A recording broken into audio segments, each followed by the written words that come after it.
ফিলিস্তিনের স্বাধীনতাকামী সংগঠন হামাস যুদ্ধবিরতির চুক্তির শর্ত না মানায় গাজায় অভিযান অব্যাহত থাকবে বলে জানিয়েছে ইসরায়েল। আজ রোববার এক ভাষণে ইসরায়েলি প্রতিরক্ষা বাহিনী বা আইডিএফের পক্ষ থেকে এক বিবৃতিতে তথ্য জানানো হয়।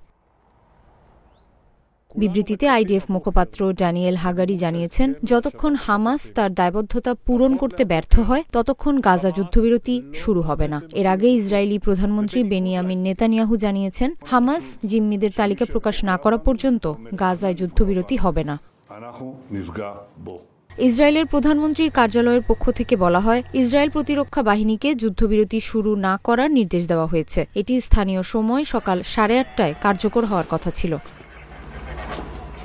ফিলিস্তিনের স্বাধীনতাকামী সংগঠন হামাস জানিয়েছে, প্রযুক্তিগত কারণে এ তালিকা প্রকাশ বিলম্বিত হয়েছে।